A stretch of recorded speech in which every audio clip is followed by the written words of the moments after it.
Welcome to the square line technique.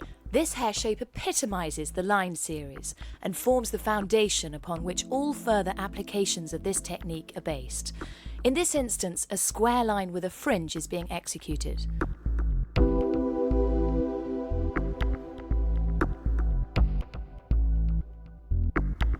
Prior to shampooing, a decision should be made on the finished hair length, with the emphasis on suitability for the wearer.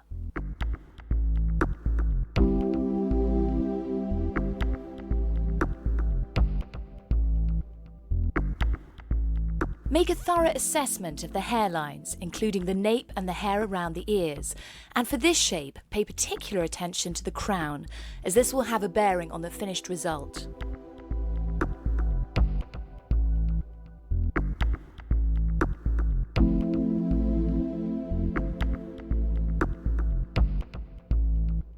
After checking hairline growth in this area, make a decision on the fringe length and shape. Once again, this will be determined by suitability.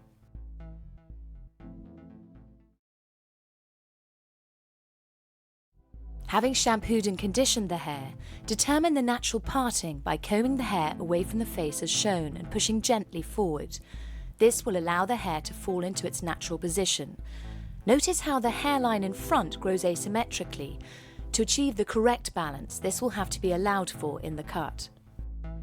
If the crown has strong or difficult growth patterns, isolate this area in a triangle as shown.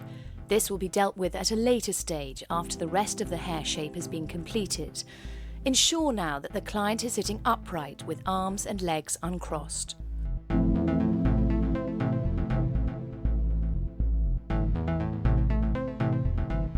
In this instance, the crown doesn't pose a significant problem, so continue by dividing the hair vertically at the centre back.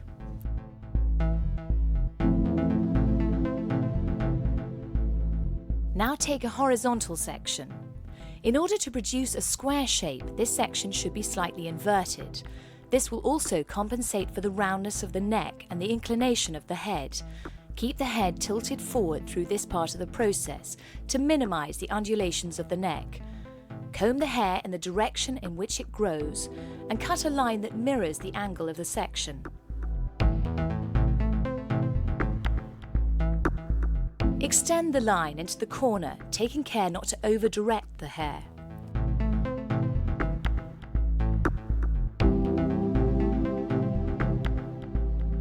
At this point, both sides of the back can be cut together, a method that would have the advantage of achieving an even balance. Alternatively, one side can be worked through in isolation. However, keeping the hair consistently damp, having an overview of the balance, and an even inclination of the head would be factors that should be considered. Secure the hair onto the skin with 1 or 2 fingers and cut a line parallel to the section.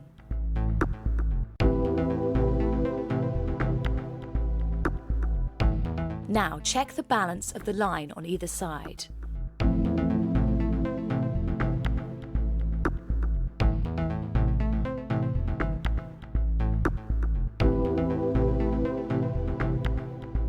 Now take a section parallel to the first and comb the hair down onto the skin.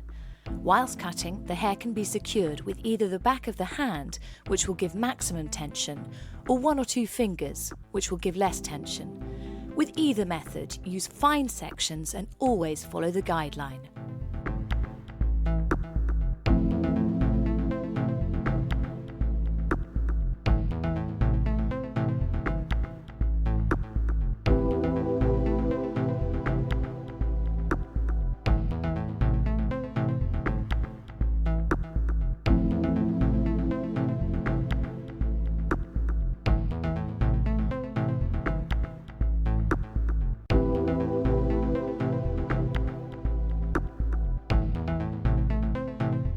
Excess graduation can be removed by cutting the hair through the small teeth of the comb. This will produce the least amount of tension. In the case of a hairline with an extremely difficult growth pattern, there should be no tension at all. Now work through both sides until the occipital bone area is reached.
At the occipital bone, there are two options. Either cut up to the crown prior to connecting with the sides, or option 2, the back and sides are cut together. However, this would require the head to be raised and lowered alternately, which may result in inconsistencies in the line. In this instance, option 1 has been selected. Work up to the crown, now using less tension.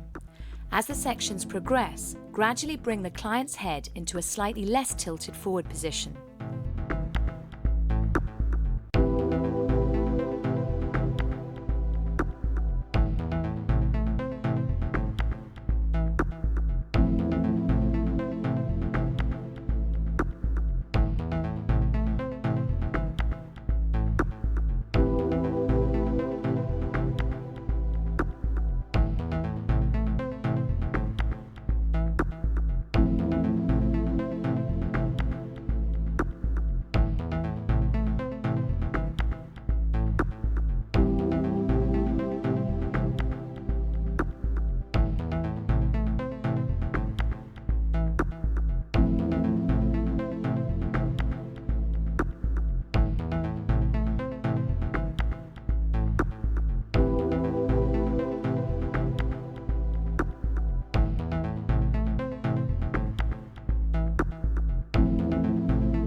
As the crown area is reached, use the comb to cut the line, as this method employs the least amount of tension.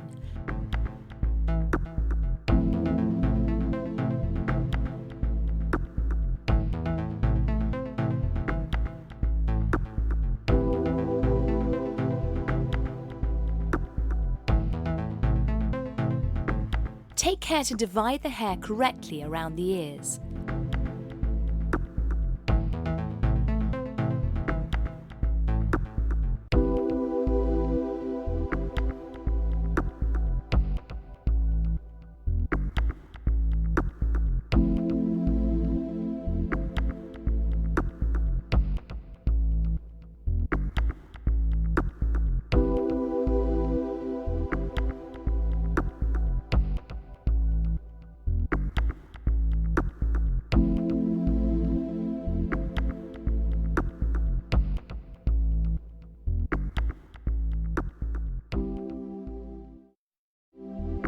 Now, use the same sectioning and cutting procedure on the second side, keeping an even dampness throughout the haircut and regularly checking the balance of the shape as it develops.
Now to join the back with the sides.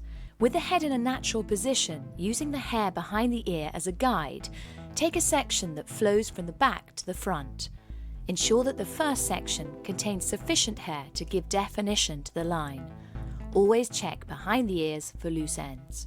Compensation for the protrusion of the ear is essential for the success of the finished result. Lightly pressing the hair above the ears will allow extra length to maintain the strength of the line. Here the hair is being held gently in the comb with no tension. To enable more control, tilt the head away whilst the line's being cut. Subsequent sections are now taken parallel and the same cutting method employed. There are several ways to allow for the ears, although tapping the hair above the ear is common to all techniques.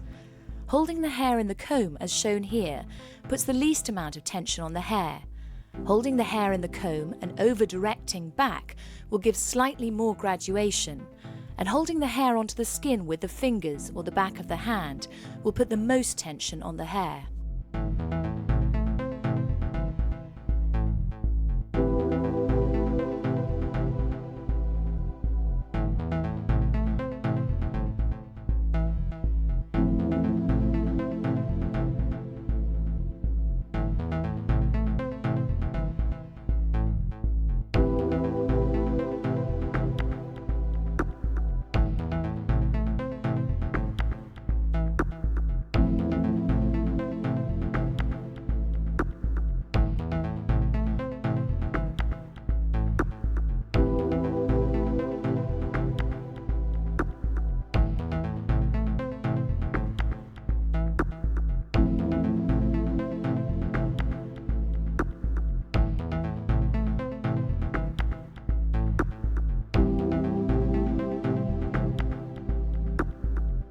When there's sufficient hair to make the technique viable, lifting the hair with the comb and scissors together will give more control.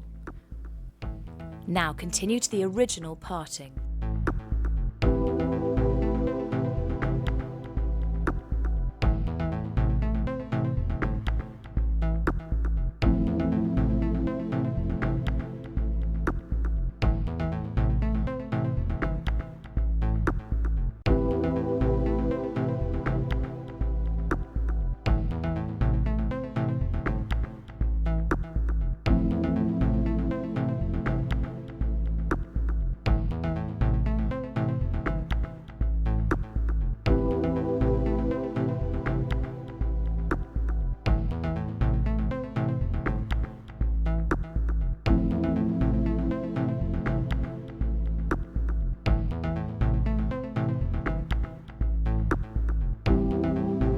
Now make a thorough assessment of the shape so far.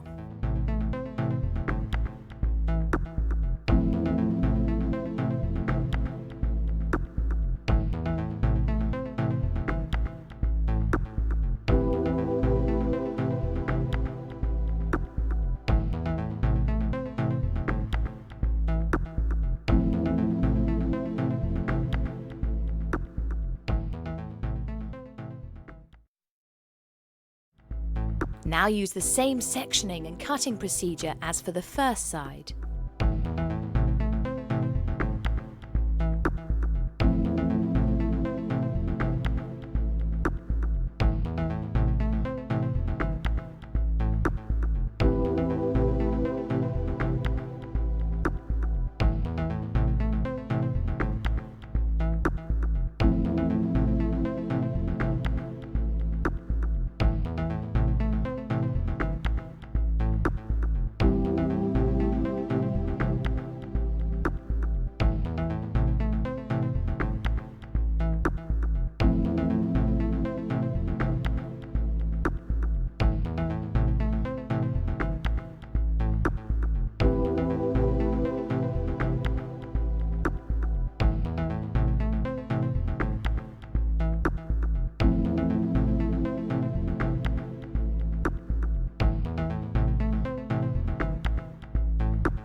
The shape of the fringe is determined by two factors: the overall haircut shape and suitability. In this instance, a square fringe has been chosen. Take a horizontal section, comb the hair down, and with minimal tension, cut a line to the desired length and width required.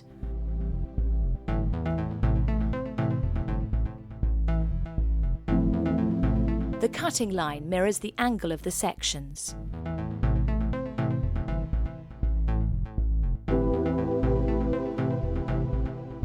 Now take horizontal sections until you run out of hair.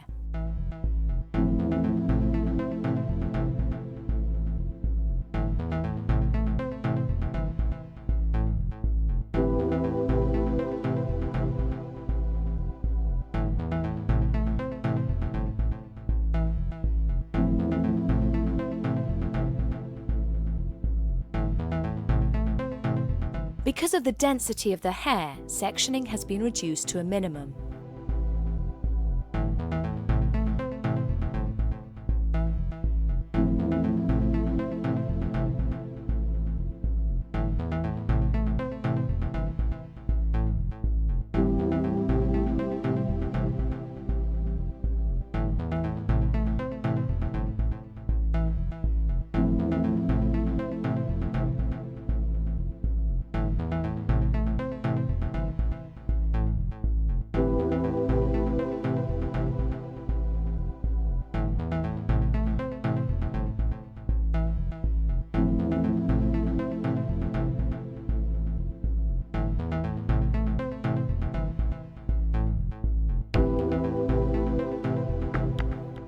As before, more control can be obtained by holding the hair between the comb and scissor.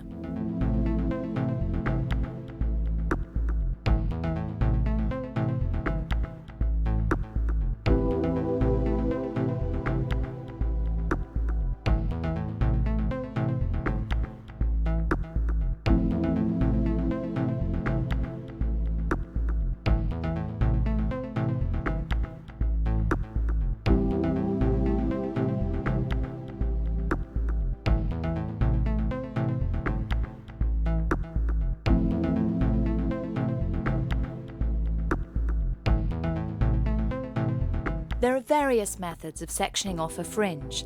In most cases, two vertical lines drawn up from the temple hairlines to the parting will define a triangle. Tuck the hair around the ears whilst working. Make a thorough check to ensure that the division between the fringe and the side is clean.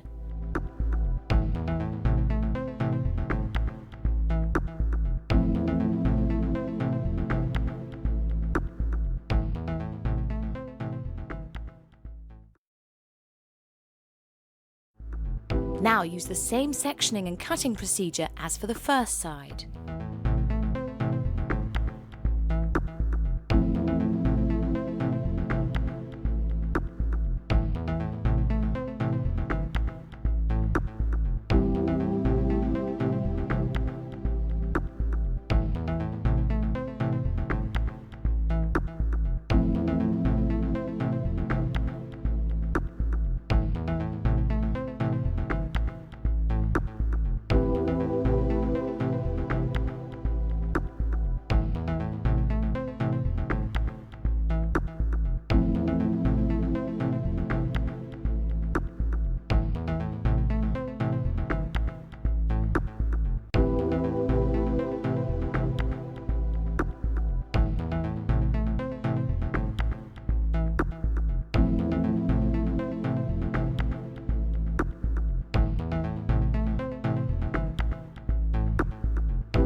The line is now checked against the skin using the back of the hand to secure the hair against the skin.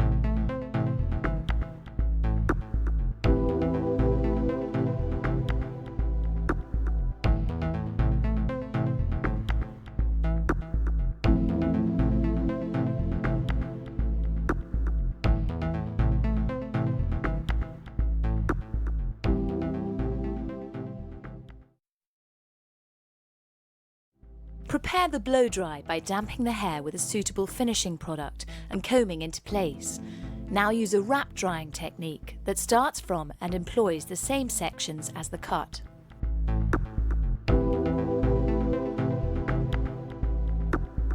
Use tension to control the mid-lengths and ends of the hair and give natural root lift. The resulting smoothing of the cuticle will make the hair shine.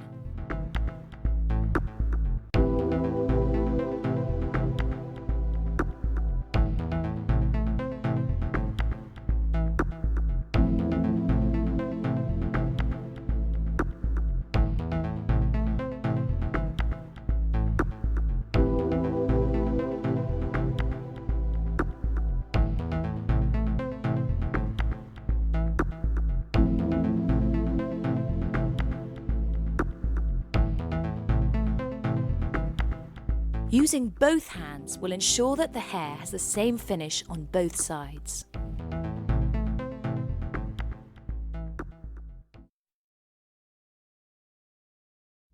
Re-establish the parting and ensure the hair is combed through evenly, checking the evenness of the blow dry, especially the hairlines. Stand back and make a thorough assessment of the overall shape. Redefine the outline, including the fringe, paying special attention to the area below the ears.